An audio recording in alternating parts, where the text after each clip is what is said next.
up, everybody? Welcome to the Ectoplasm Show. My name is Josh Hurd, and joining me, a couple good pals. We've got Jason Kupsik and Eric Ensberner. What the fuck is going on, Mama Jammas? What's up? Just living the dream. Living the dream. Just living it. What is the dream? I don't even fucking know. Hey, I just want to say, happy election day, motherfuckers. What's up? Yeah, I don't know how happy it's going to be no matter what. Vote or die, bitches. Hey, I'm just glad the bullshit's about to be over, okay?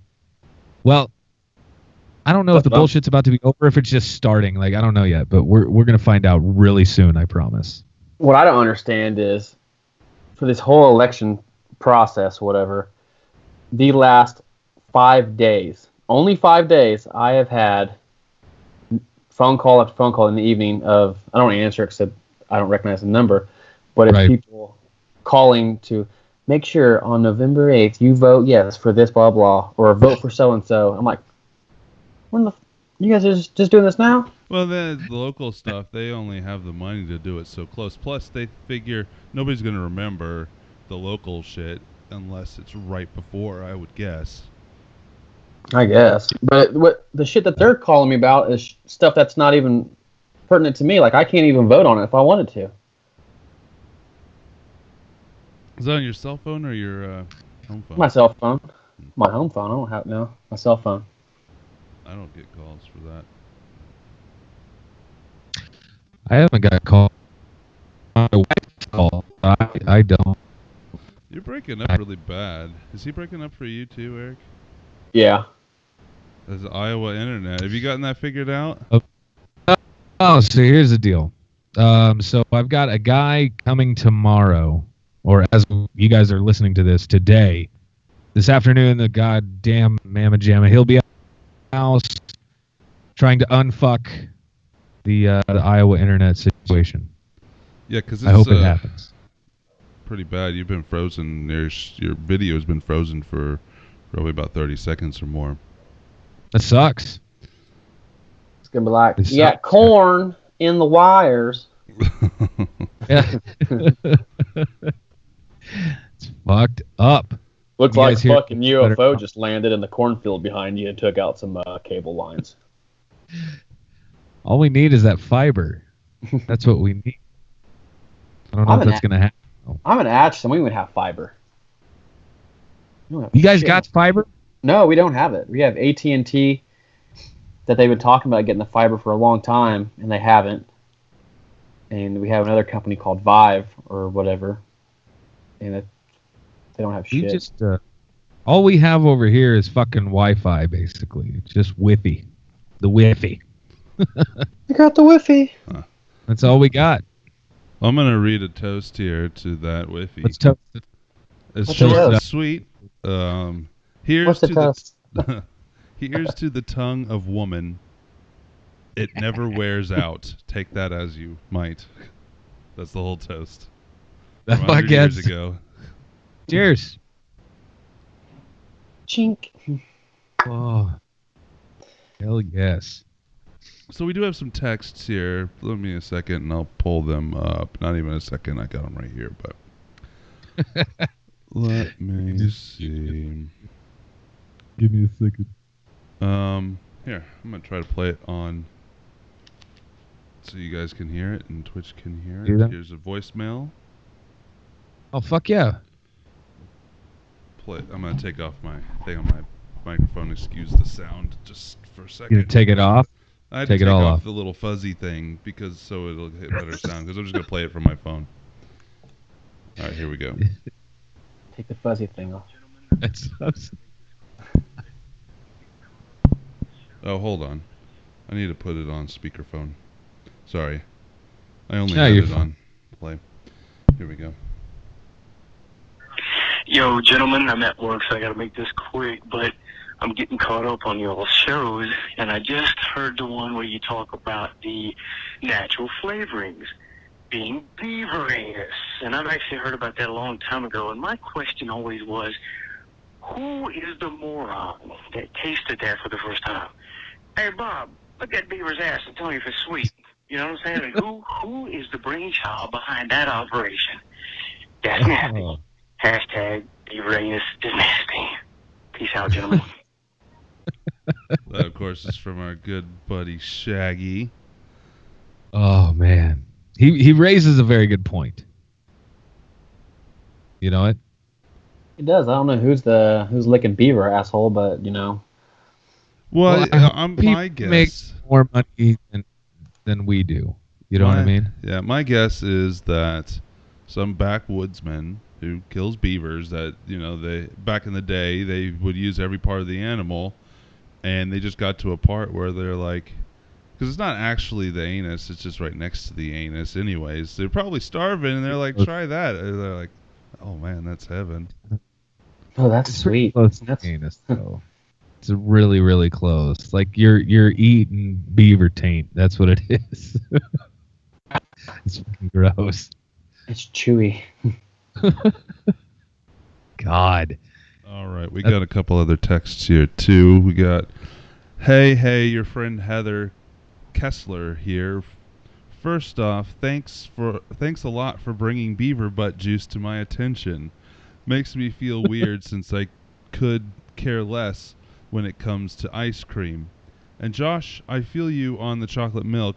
Pork rinds I can only assume smell like Bigfoot's dick. Yuck. Also, about foreign language syndrome, what the fuck makes you think our brains are capable of anything crazy shit? Hope y'all had an awesome Halloween. Shit, yeah. Shit, yeah. Let's see. We got a couple other things here. I did get a lot of people talking about how much they liked pork rinds. I'm glad that there's some love for the pork rinds out there. Our buddy Sleep out in California Yeah. called about that black-eyed kid den out there, the breeding ground. He thought we meant Arcadia. He thought I was reading it wrong, but it is Arcata. It's Arcata, and it's in Northern California and not close to where he is, because he said he was going to go down there in a heartbeat and try to find it for us. But unfortunately, awesome. He's too far away from it. Road trip. Yeah, there's a guy that Eric must not listen to our show. I do listen to most of them. Yeah, last week we had a story about a guy that died after he was visiting somebody in Arcata, California, and after the visit he went, instead of stopping or going straight to his hotel, he stopped at a bar and ended up going home with the bartender, who ended up being the owner, and had weird, crazy sex with her, and in the middle of the night woke up and went downstairs, and there was a bunch of black-eyed kids just wandering around the house doing things. What? And then she kicked him out in the morning. And then he got cancer, right? Yeah, he got an aggressive cancer that killed him really quickly. Yeah. Man, he had a hell of a trip. Ugh. Just bad. I told Josh we need to go out there, but he does not. He wants to go to the bar, but he doesn't want to go to the house. I'll follow in the car behind. You go home with her. I'll follow in the car behind, and that way, you have an escape plan. No. Hell no. No, it can't happen. You want to hear about another hell no? Yeah. Yeah.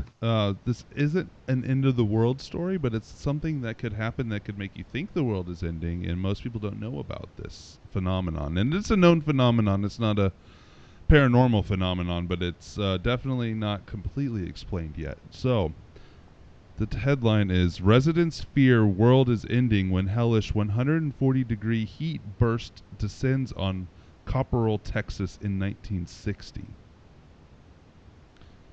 This comes from Altered Dimensions. An outside temperature of 120 degrees would be nightmarish. I, by the way, have been in 124-degree temperature heat in Phoenix, and it does suck. I think I got 126. Anyways, a temperature of 130 degrees would be hellish, and surely a temperature of 140 degrees would be unsurvivable. 100 what? 140 degrees. So hot it was in Africa.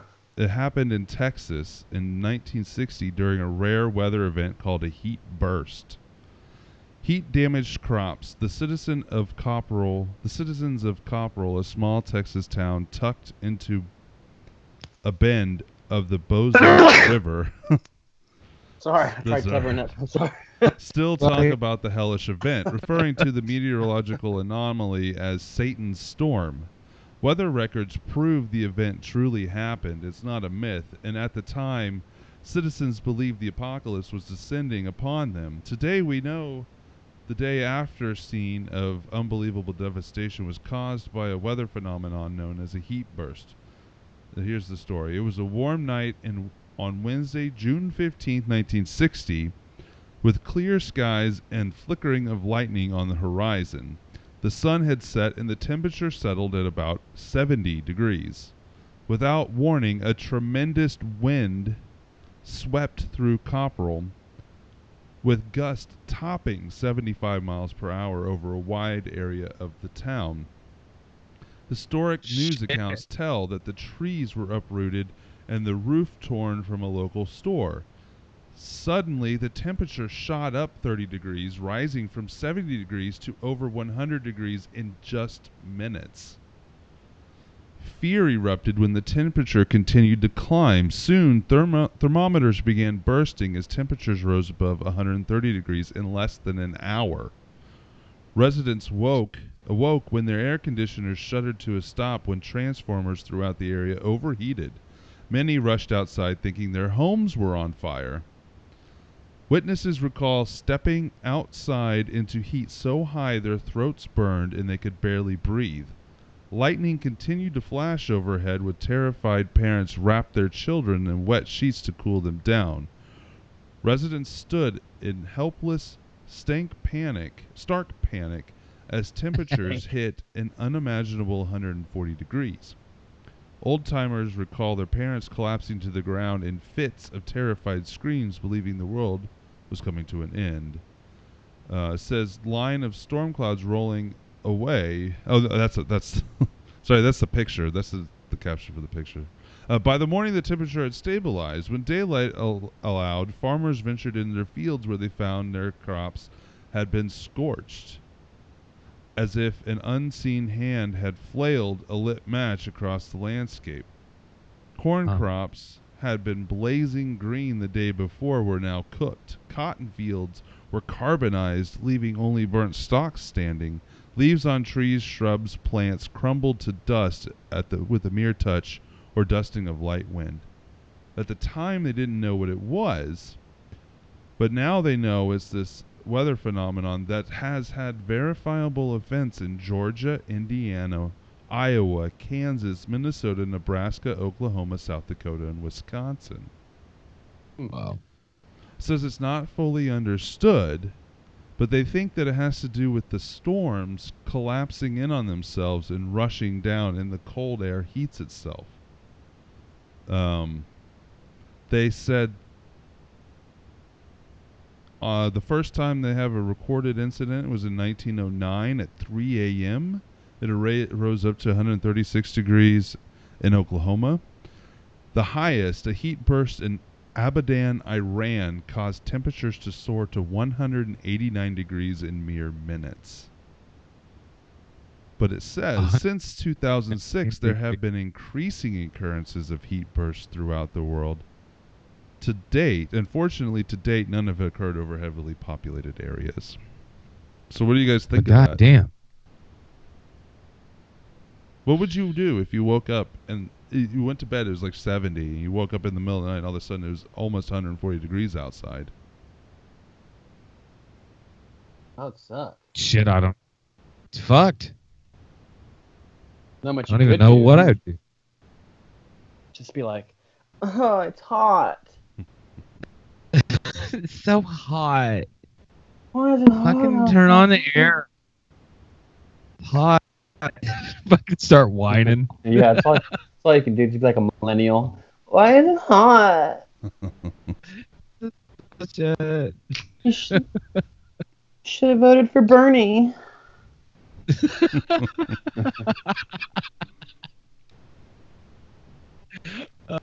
This would have never happened. Bertie, you got the nod. I do have a Never. I do have an election story. An erection story? An election story. Oh. Oh, never mind. We don't want to hear it. No. Mystic Chinese monkey predicts Trump victory. Oh. This, Mystic. Harambe strikes again. yeah. Yes, dude. This comes from the Right. Times of India. Or the India Times. Read it like you're an Indian. Yeah. As political pundits furiously pour over polling data this weekend, this was written at the end of last week, a soothsaying Simeon in China has already declared Donald Trump will win Tuesday's election. Possessing the lofty title King of Prophets, the alleged clairvoyant creature named Jida gained fame over the summer for successfully predicting the winner of the 2016 European Football Championship. Clearly still... What? Fucking monkey.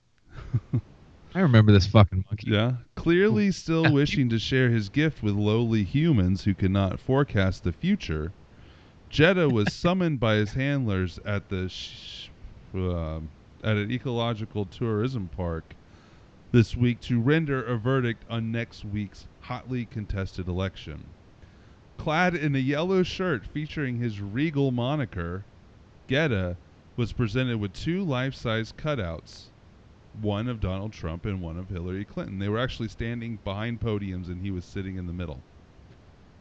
After serious consideration and using what his keepers called deliberate thought, Jida ultimately indicated that Donald Trump will be the next president of the United States. Since Jida is unable to speak to humans, we can only guess at what etheric visions allowed the monkey to make this decision. That said, his choice appeared to be particularly enthusiastic as the creature not only gave the nod to Trump, but climbed atop the cutout and planted an enormous kiss on the faux face of the GOP nominee. Wow. So yeah, according to Jida the prophetic monkey, Trump is gonna win.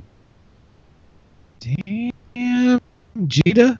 Ask my monkey what you want to know about the Yes. future. My monkey will tell you. Ask my monkey anything for $5. Yo, don't spank the monkey.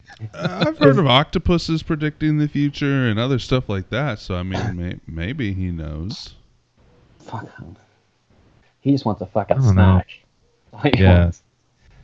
Yeah. His deep thought wasn't really deep thought. It was like him scratching his nuts, looking around, smelling his fingers, and then running up to Trump. Throwing a lot of shit. Yeah. That's it. His only deep thought. Where can I stick this poo? My God. Yeah. Little poo slinger.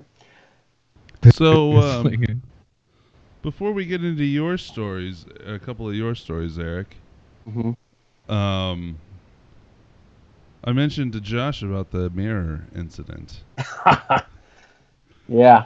Why don't you tell Yeah. everybody on the show Yeah, I about that? Eric and I went on Eric invited me on an investigation over the weekend at a place up in Atchison, and when we first got there, he was showing me around, and just down the first hall, something happened. We weren't even doing anything. It was like 10 seconds in this whole deal. I will note that I was leading. I was the first in line. So, bravery right there. And You knew the place. That's why you were first in line. I'd never been True. there before. True. That is true. I guess I didn't know it that well because I go down the hallway and there's a big ass mirror on my right hand side, and it was a big mirror. It looked like a door in the dark. And then when I turned to turn right to face that doorway, it was a fucking mirror, and I see me staring at me, and I just lost my shit for 3 seconds. I have it on video. Yeah, you do. I tensed up so hard. Do you really? Yeah. I shared it with him on Facebook, but I'll share it publicly now that it's publicly out there. Yeah. Go ahead and share it. I have at least one meltdown per investigation, so I don't know. I like Keep it consistent though.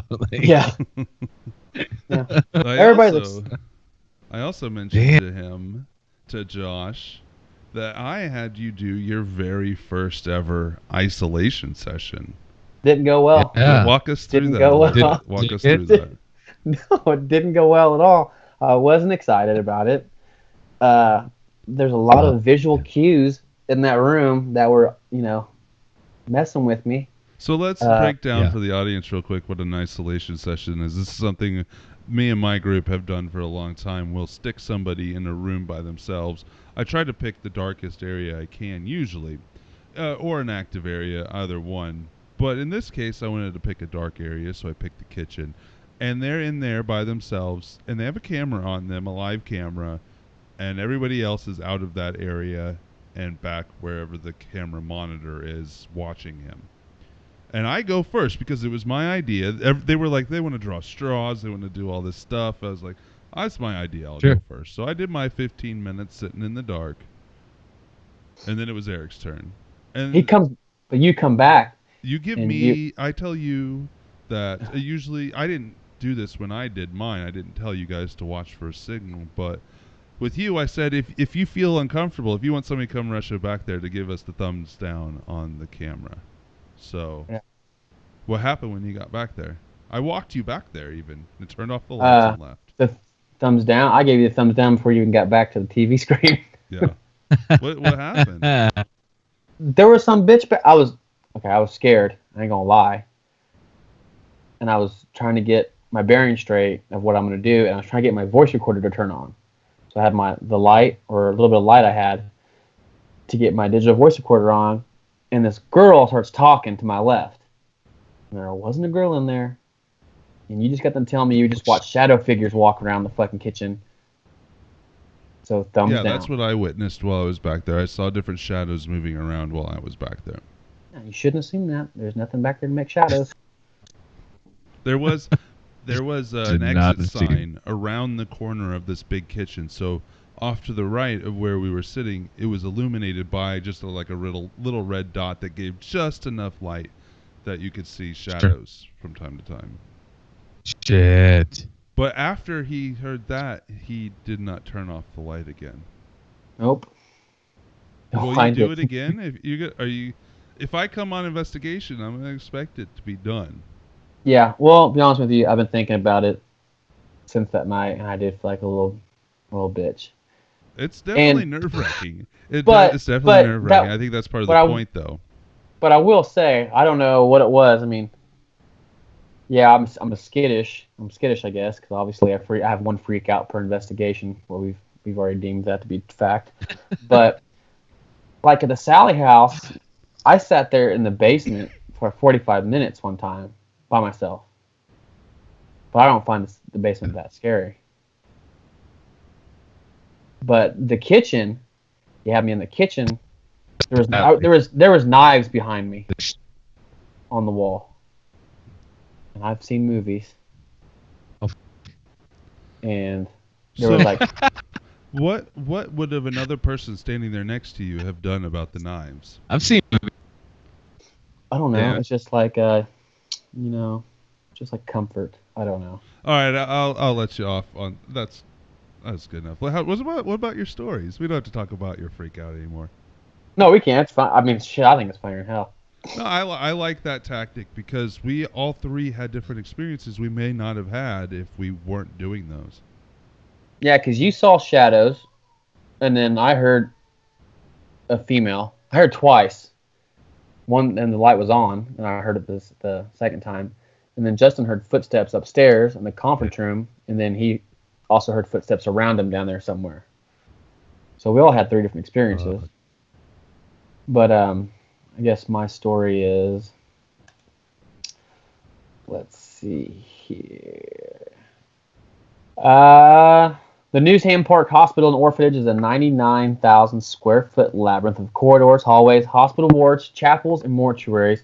And when you consider the building's turbulent 138-year history, it's no surprise the location is crawling with paranormal activity. The institution opened its doors in 1874 to 321 orphan children, all of whom lived in the building under some pretty cruel conditions. At its peak, there were over 1,000 kids living together inside the cold, gray building, often neglected and uncared for.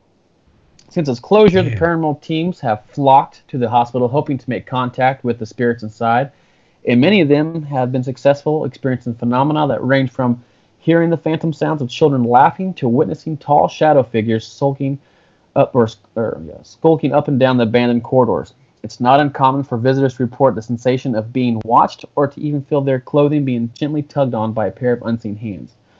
One of the most common reports is that of a small child on top floor corridor, shadowy figures on Ward G.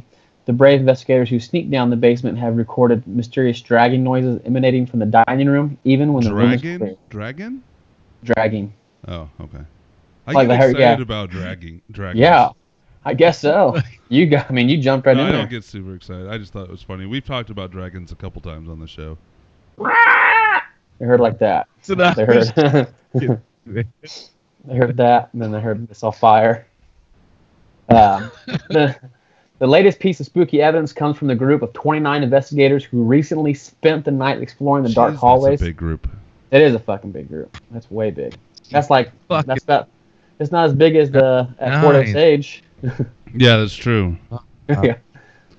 Everybody and their brother were at Fort Osage. It wasn't until when the event goers returned home from the hunt that he realized two mysterious visitors had photobombed their group photo at the end of the night.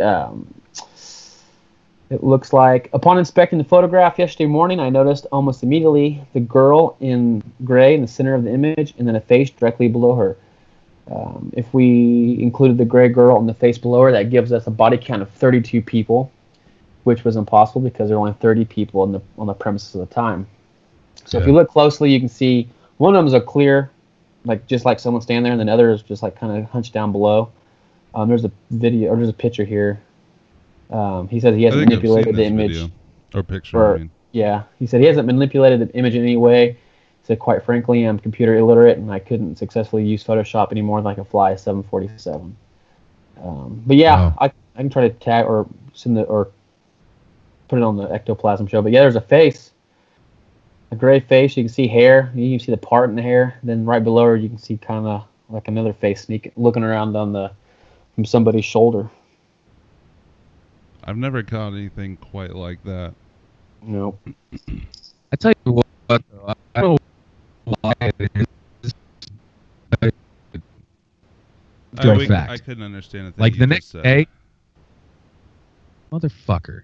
Yeah, you broke up. Your video. Turn off your video. Your video's been frozen for like the last 20 minutes. So maybe if you turn off the video, We'll be able to hear you better. Is that better? It seems to be so far. So. What I'm saying is, I'm only going to be freaked out more the next day. Like finding a photograph like that would fucking freak me out. Because you had no idea at the time that anything was going on. It's the exact same thing with like EVPs, shit like that. You have no fucking clue. You know? Yeah. It's weird.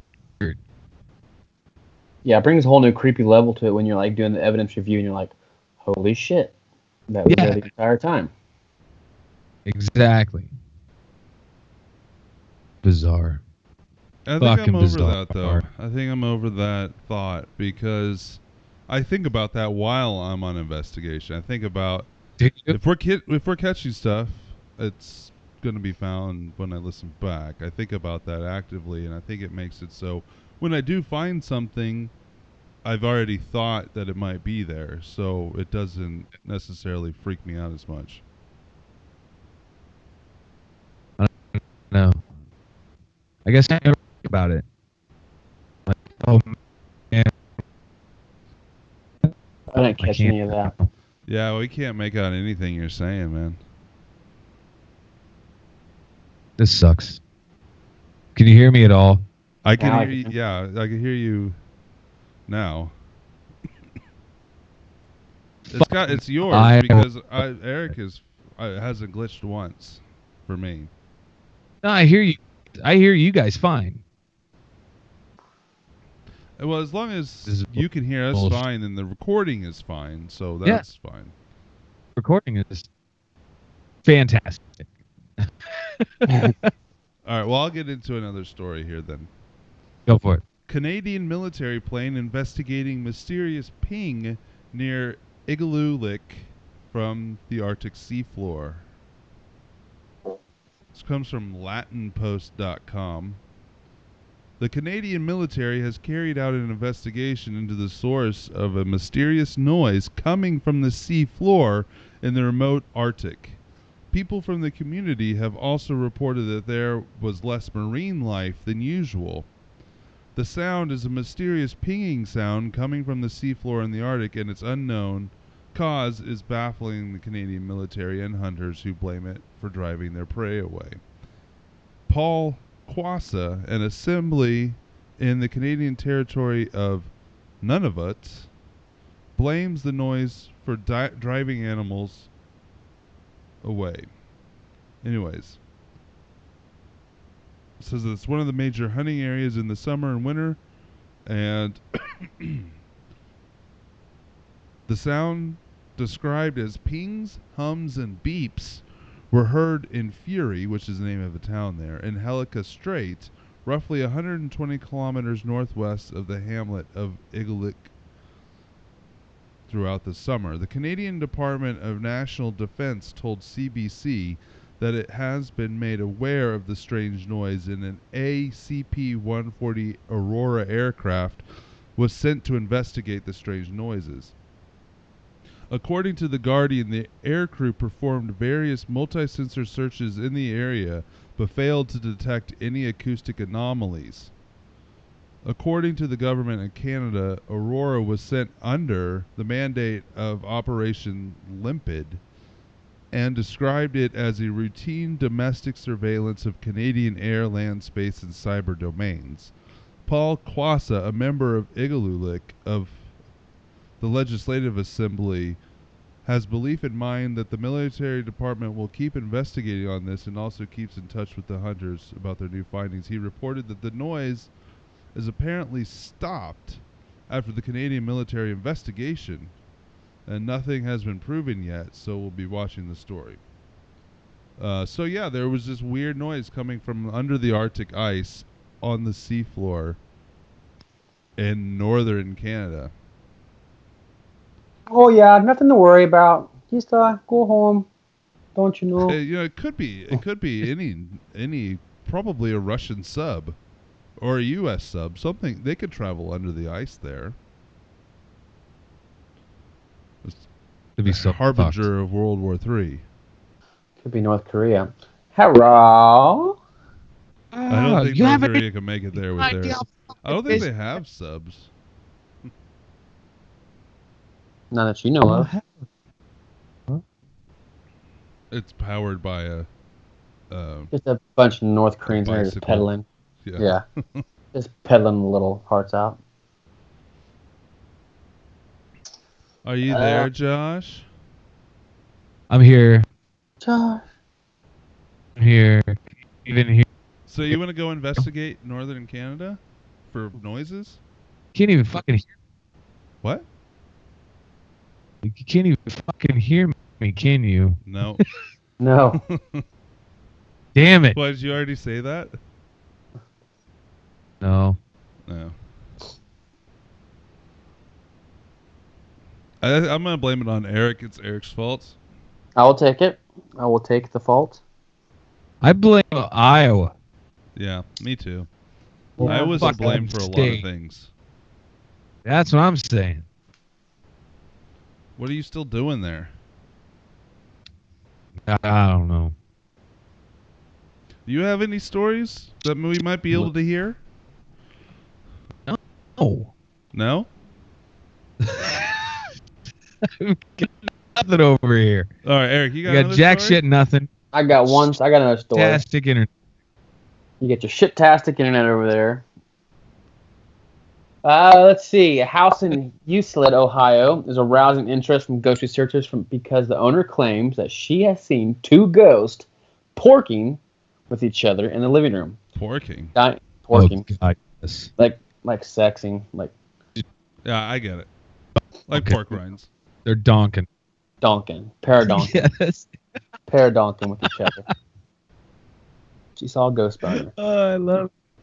Diane Carlisle claims that she has seen the afterlife of more going on in the living room, which seems to be more of a living and dead room. It looked like the ghosts were having sex, she told Fox affiliate in Cleveland. You can see the lady's high-heeled shoes. If true, this represents an extraordinary development in paranormal research, according to an Ohio-based investigator, David Jones. He must not have heard of the hundreds of other stories of this. Anyways, go ahead. Right, yeah. This has never been reported before, Jones told Huffington Post Weird News. It would be interesting to know more about the house, especially Carlisle's deceased sister, who supposedly left a voice message from the afterlife. However, I don't think that has anything to do with the sex, but I do wonder how long it's been going on. So he was watching his dead sister have sex in his living room. Ew. No, Denise. Well, the girl that reported it thinks it could be her sister banging. But this David Jones, just an investigator, who So obviously she was watching her sister have sex in her living room. Yeah, so it's like incestual lesbian, which I guess I'm okay with. I'm okay with it. I'm okay with it.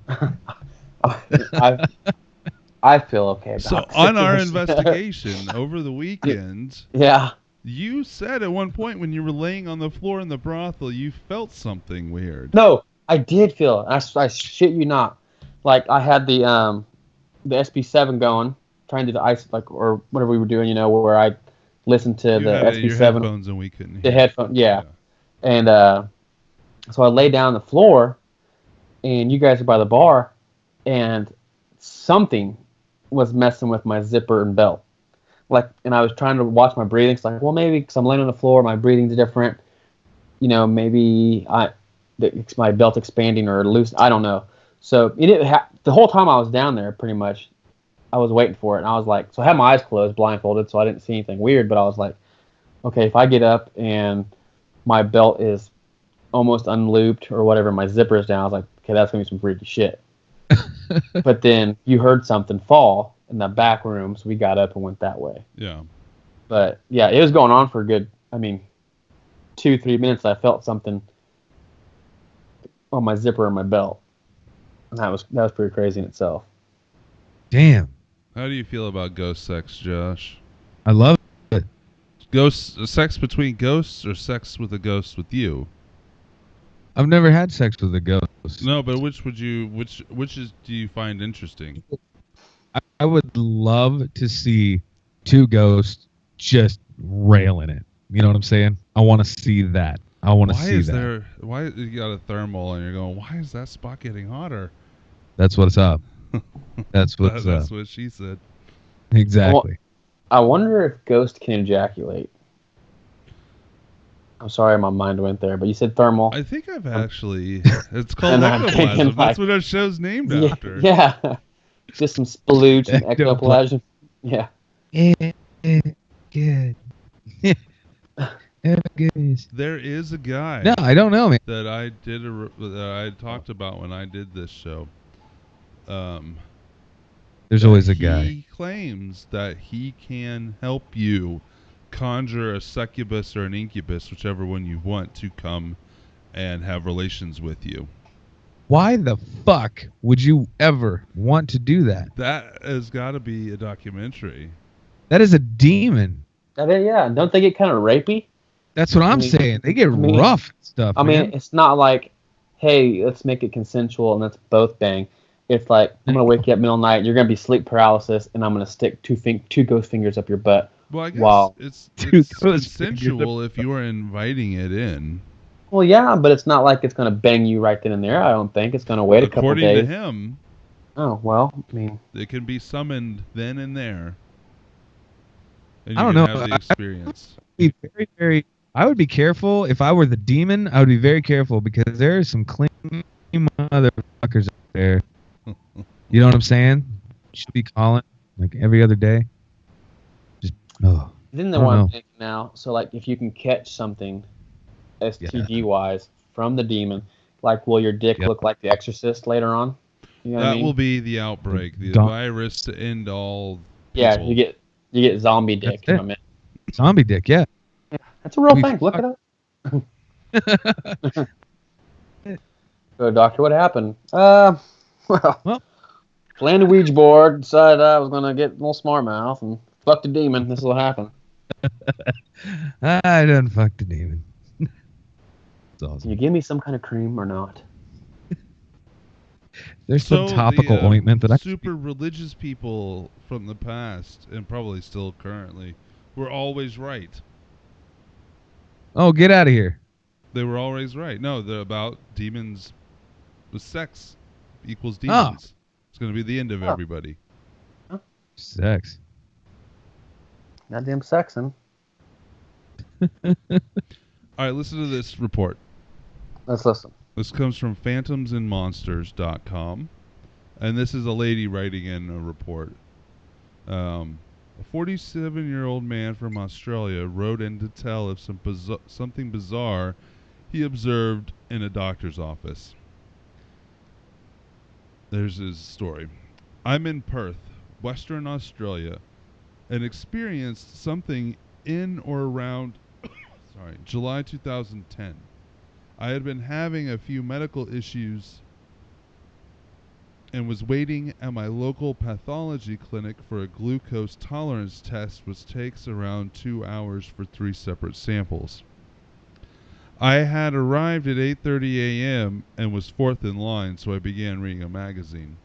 My turn came and I gave my first blood sample, then glucose concentrate to drink. Then I was told to wait in the reception for an hour before they could take my next sample. During this time, I observed a young lady walk up to the front door, look inside, then walk away. She did this 3 times during the first half hour I was waiting for the next sample. On the 4th, she came in. Didn't take a ticket, but sat down anyways. This young lady was around 6 feet tall, very pale skin to the point it was almost white, was extremely thin, but I wouldn't say anorexic, and wore those same sunglasses like movie stars wear when trying to not to be noticed. Something about her seemed rather different, but I couldn't quite pick out what. Although her arms did seem longer than usual, at least the average hand's worth of extra length. I had the distinct impression she may not be entirely human, so just off chance I thought to myself, "You're not from around here, are you?" While not obviously observing her. At that moment, she whipped her head around and looked directly at me, then stood up and hurried out the door in a particularly awkward fashion, much like a puppet on stage with its arms outstretched slightly in front. Quite a What? spectacle to observe, and others outside looked and stared as well. What? At that point in time, when she looked directly at me, the sun reflected from behind her off her sunglasses and directly towards her eyes, illuminating them. Those eyes were large. I could not make out the color of the iris if there was one, but those eyelids were around 45 millimeters wide and about the same in height. I saw no reflection off the eyes themselves. When it came time for me to provide another sample, I mentioned the situation to the woman conducting the test. And he had said he had known her for around 5 years at this point, and was told, "I know who you're talking about, and she needs specialized blood treatment, but keep it to yourself." Huh. My father used to work for the same company doing biological transport as a courier. She knows my father. I've just had cause to go for another blood sample on January 7th of 2016, and we'll be having another GTTT test this week. I hope to see the same young lady again. But I've never heard of I know there's weird blood things out there, but this lady didn't even check in at the counter. She just came in and sat there, and she seemed to hear what he was thinking. It's pretty weird, dude. Yeah, that's creepy. So what would you guys do? I know I would probably... I don't know what I would do. I guess I'd just do what he did. Just sit there. What else are you gonna do? Hey, bitch, gonna take a number? No, I don't know. I couldn't hear you. Oh, I'd say, you gonna take a number? She said she sat down. Yeah. I've already been there for like 45 minutes. She gonna try to cut me? Saying no. Ape. Bitch. Nuh-uh, ape arms. Nuh-uh. Not today. No. Not today. Already drank my glucose Kool-Aid. Not today, ape arms. Get your But number. I could picture the way he described she was running. Yeah, Sounds strange. really fucked up. There's, I don't know. I'm pretty freaked right now. I know there's a lot of weird people out there, and it's some. A lot of it's not fair to call them weird because if this is just a regular person, yeah, she's weird, but obviously she has some kind of medical condition that makes it that way. So it's kind of not fair to call her weird because you can't really help that. But this sounds a little more than that. Well, It definitely does. Yeah. But she's going to a regular doctor, so either that doctor knows about this alien conspiracy or is mind controlled, but if she was doing something like that, she wouldn't have had to run out. So Possible. makes Maybe me she wonder take a if all number. doctors are in on it. Yeah, and maybe she didn't take a number because she's like a frequent flyer. You know what I'm saying? I don't think she would be mistaken for somebody else if she. No, was like in. she's there like all the fucking time, and yeah. She's like, bitch, I pay the rent here. Yeah, exactly. They're naming a wing after me. Yeah. It still just is. If she's there all the time, she would have to be used to looks. People looking at her weirdly. Maybe that's why she was wearing the sunglasses and all that stuff. Though. Yeah, but it wouldn't. If that was the case, why would she run out of there? I don't know. Maybe she's sensitive. Maybe she had bubble guts and it was just a coincidence. Maybe could be. But the lady knew exactly. The doctor knew exactly who he was talking about. Yeah. Well, the doctor was like, yo, her? Yeah, that's Wanda. She's fucking weird. Don't worry about it. Either way, let's talk about these diabetes you got here. That's Wanda. She's fucking weird. You guys want to know how we're all gonna die? Was just gonna ask. Is it going to be It was that magical time. It's going to be an isolation session. Probably for That's you, how- yes. Yeah. Yeah. So. I've had a ton of them, and everybody that goes with me does them. So nobody's died yet. If Pretty you sure I die think- on one, we'll call it the Innsbrenner Memorial Isolation Sessions. I hope so. If he dies, ain't nobody gonna do any more ISO sessions. Yeah. That's not true Everybody's at gonna all. Fuck that. Yeah, I'm because they're going to be gonna like, make Fuck. national news, and people are going to come out and want to do that. And everybody's gonna be doing it. they'll name a bridge after me. That's right. They're like, here in Atch, and they'll be like, Amelia Earhart, who? Fuck that Who's bitch. that? We're going to name this bridge after Eric, because he fucking died looking for ghosties. Did you guys hear about that though? They think that Found- they may have found Amelia Earhart. Shit. Oh, yeah. Oh, yeah. Her forearm bones. Fuck. Yeah, crazy stuff. Well, then they're saying that she made like over 100 radio transmissions, and then the plane had to have been in working order, or at least the engine could be able to fire it up to get the radio to work. But people from like as far as like Australia, California, and then somewhere else in the States heard her radio transmissions SOS, but they're like, what is this? And it just Wow. went, yeah. So like she sent over 100, and some of them were received, but people that received them didn't know what it was. So. Sure. Damn. Crazy. Anyways, are you guys scared of the Ruskies? Is it a hockey team? Well, technically, So I was yes, but no, gonna it's say. the Russians. Oh, It's an Oh. old person term. I'm not older than you guys, so. y'all scared of the Ruskies? Headline: World War III. This little stretch of land is where global Armageddon could kick off. Oh, fuck. This comes from the Metro out of the UK. And here we go. I'll just read it. It's not very long. Have you remembered to buy tins of food for your doomsday bunker? Just saying. A global policy expert has highlighted one of the places where a conflict between Russia and NATO is likeliest to break out, possibly sparking World War III. Here we go. David A. Andelman, author of A Shattered Peace, Versailles 1919, and The Price We Pay Today, says the Sulwaki Gap could be the focus of future conflict.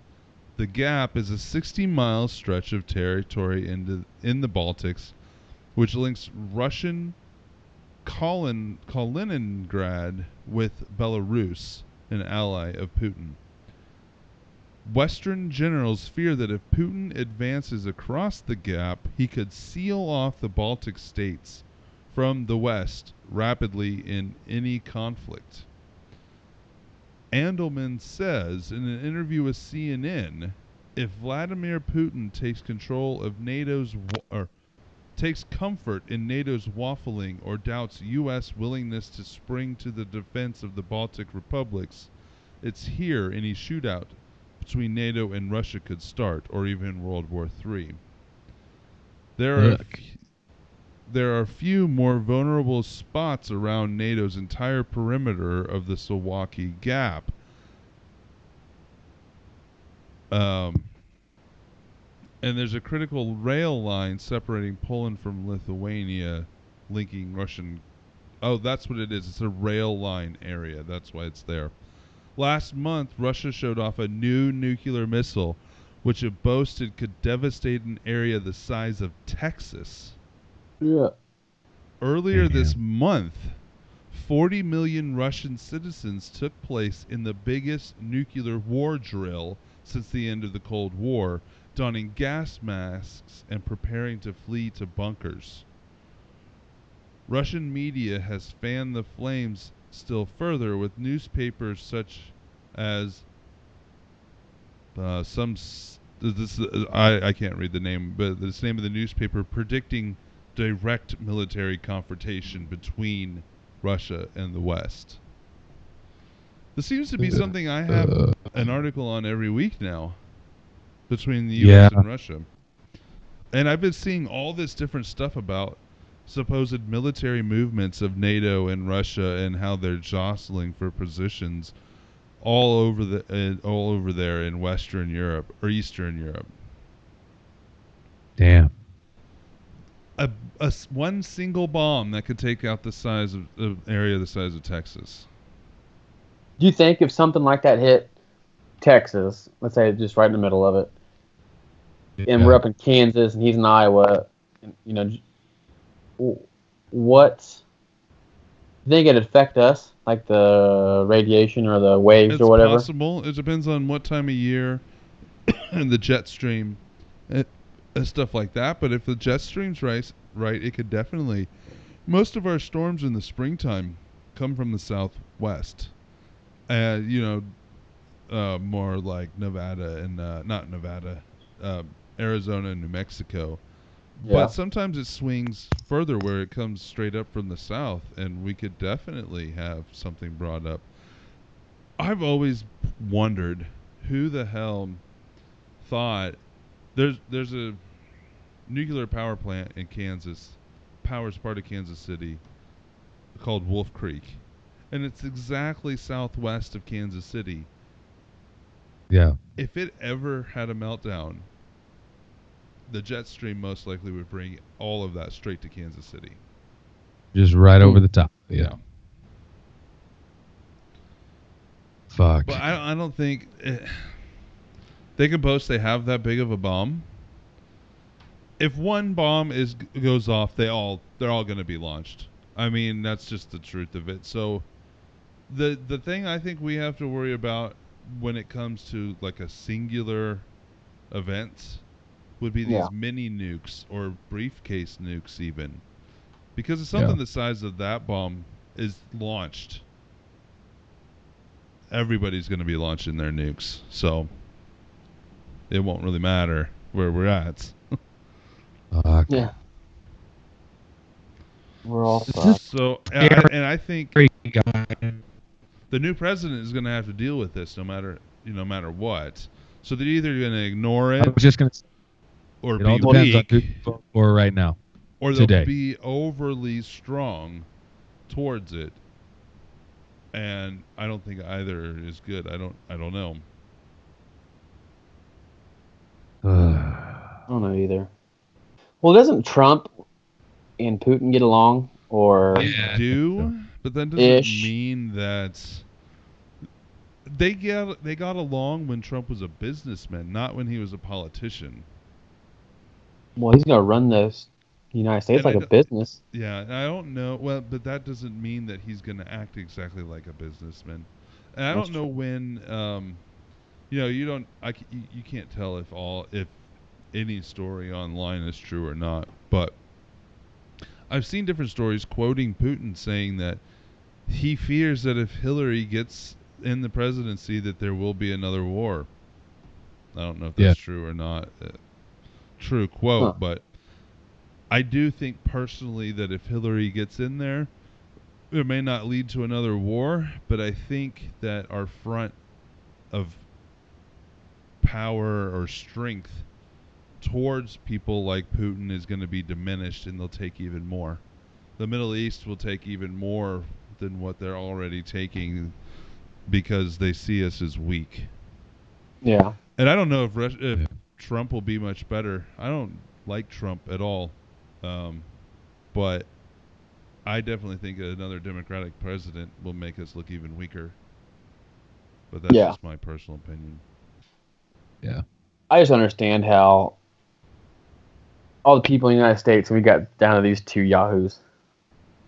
Is what I'm saying, dude. It's because it's all planned. It's all planned. All of it. My buddy, he had a pretty good theory. I wish I could take credit for it, but he blames reality TV. So back in the day when Survivor and Big Brother came about, I guess you could call them the first reality TV shows. I guess around that time. So people got to look into other people's lives, and they put normal people on TV and made them go through obstacles and whatever, and do just it's kind of like a game show type deal. And you got to peek into their lives to see who they were. And then comes about Real World, and then comes about celebrities wanting to act like these reality TV shows. So now you got the Keeping Up with the Kardashians and whatever. So now you're peeking in on celebrities' lives and getting a peek on them. And it leads to these people, a mindset up to the millennials, I guess, where it's just, everybody's so infatuated with what everybody else is doing. And just the reality TV is taking over everything, really. And now you have the media in control of everything, and they're like, let's put these two assholes up here and then watch what happens. Yeah. We were drinking some beers, back road cruising one time, and that's where it came about. Like, well, that's not a bad fucking theory. It's really not. Yeah. I could hop on board with that shit. Yeah. Easily. Yeah. Well, let's see. Watch the world burn. These two yahoos up here. Ugh. Fuck. It's going to be a mess, guys. I tell you this much, though. As much of a fucking mess as it's going to be, I'm going to be glued to that fucking television set all night long. Promise. I promise. It's going to happen. Damn it. That's what I'm saying. Koopsick, what do you think, buddy? We're all going to die. Yep, we're fucked, right? we're all going to die. 913-730-7255. Shoot us a text. Give us a call. Leave us a voicemail. We're also Instagram. We're tweeting at Ectoplasm Show. The Ectoplasm Show on Facebook, ectoplasmshow.com, ectoplasmshow@gmail.com. Fucking get a hold of us. Let us know what's up. Rate and review us on iTunes for your chance to be in the drawing for some Ectoplasm swag. Have you read those lately, Koopsik? I have not. Not since last week, but I will have them for next week. All right. I got to get on there and read some of these bitches. See what's up. Give them a gander. Yeah. And honestly, though, like you guys, if you guys get on there and you rate and throw a review up there, all that's going to do is basically help people find the show. It just makes us easier to find for other people as well. So you big favor in doing that, and hopefully getting some swag or schwag or however the fuck you like to pronounce that in the process. So we do appreciate it. Hey, you got a Ectofan1. I forgot to mention that. I don't know if you guys are watching the chat. Ectofan1 popped in the chat room. Oh, I didn't see that. Hi guys, long time no see. Good to hear your voices. I don't know if you guys know who that is or not, but Not What up? sure who Ectofan1 is. Because they just put Ectofan1. At least they put their name as our fan. they're the number one fan. Is Ectofan 1, is that Jesse? I don't know. I don't either. Let us know who you are, Ectofan1. We knew it before. We've called him out before. Maybe. Yeah. We've talked about him before. Anywho, get your asses out there and vote. Get that shit taken care of. It's gonna be huge. It's going to be huge. You're gonna love Believe me. Believe me. Believe me, it's gonna be huge. I hope you guys have a great rest of your week. We'll talk to you all very, very soon. Peace out.